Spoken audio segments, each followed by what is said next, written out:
Les festivités à Béhesville, Sherbrooke, sont particulières.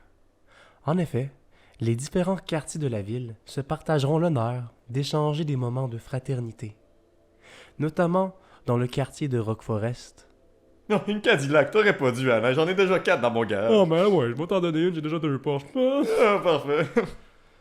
Cependant, ces festivités dépendent grandement du quartier.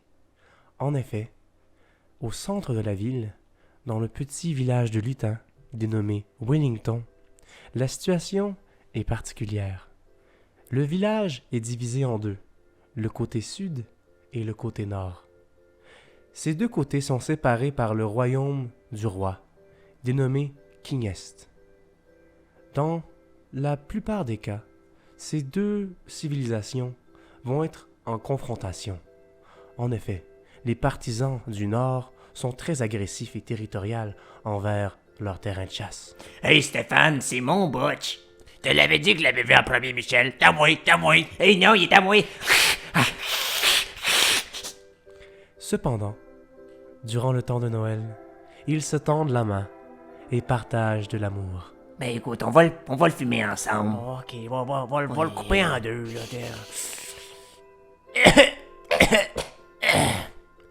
Ceci est le conte du village de Lutin, le conte de Wellington. Premier chapitre. Le gardien de l'entrée. Henri est un chevalier noble, de bonne statue, et il réside dans un château en pierre au 3225 chemin de la Forêt. En cette belle journée, il profite d'une tisane au gingembre. Ah, du gingembre. Cependant, la paix ne perdure jamais. Il reçoit un message divin. Oh. Il doit embarquer dans une quête, une mission pour trouver le Saint Graal. Cette croisade l'amènera au fin fond du village des lutins, Wellington. Il descend alors dans son sous-sol et s'équipe avec épée, bouclier, armure, balles rebondissantes et barres granola comme collation santé. Il embarque sur son cheval et au galop s'en va vers l'aube de la forêt des damnés. Devant la forêt, il réalise que celle-ci est en construction et doivent suivre les indications de Tom Tom, le travailleur. Ouais, fait que tu vas faire un 42 sur le 33, puis après ça, tu vas faire un détour sur le 47, parce que sinon tu passes pas dans le ton cheval, il passera pas dans la construction. Fait que là, tu vas faire un 42 sur le 17. Cependant, Henri n'a pas le temps de faire un détour et de passer par la 47. Il doit laisser son cheval et affronter par lui-même la forêt des damnés, aussi nommée la rue Alexandre. En traversant ce chemin abrupt, rempli de mendiants et de personnes sales, il doit tourner à droite vers la côte givrée par le temps et l'hiver, Aberdeen. En descendant cette côte, il doit faire une série de mouvements serrés et abrupts et ainsi que précis afin de survivre les ravages du temps. Il tourne à gauche, pirouette, saute sur une jambe, atterrit sur la main gauche et après un seul saut, il finit en bas de la côte. Et là, il voit les 3 gobelins, gardiens du royaume de Wellington. Ceux-ci se font affronter par le gros membre de Henri. Ceci le permet de rentrer dans la rue Wellington. Arrivé sur ce tracé très périlleux, il rencontre enfin son dernier obstacle, le gardien de l'entrée. C'est moi le gardien de l'entrée. Si tu veux rentrer dans le Liverpool, il faut que tu répondes à 3 questions. Henri est hésitant. Il ne sait pas quoi faire devant cette créature puissante. Et alors, il répond. Ok, va répondre à tes questions. Excellent. Première question. Qu'est-ce qui se passe sur une bouteille dans le temps des fêtes, sans qu'on le sache? Cette question prit Henri par dépourvu. En effet, qu'est-ce qui se passe sur une bouteille?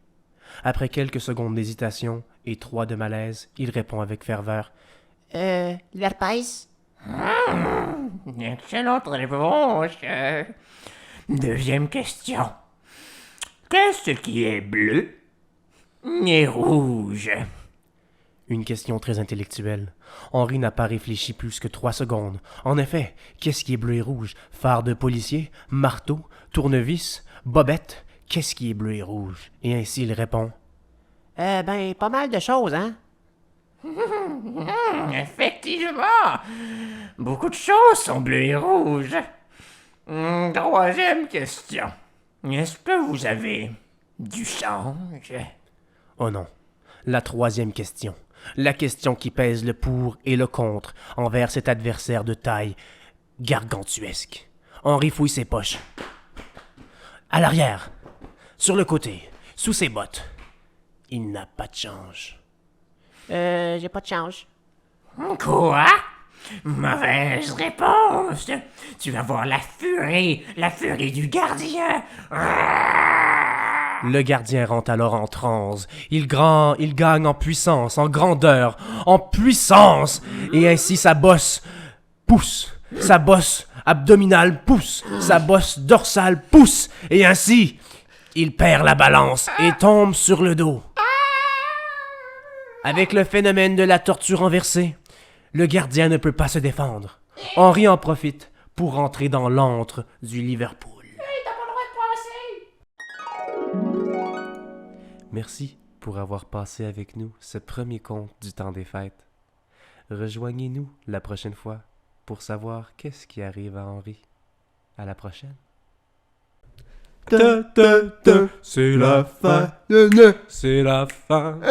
C'est la fin.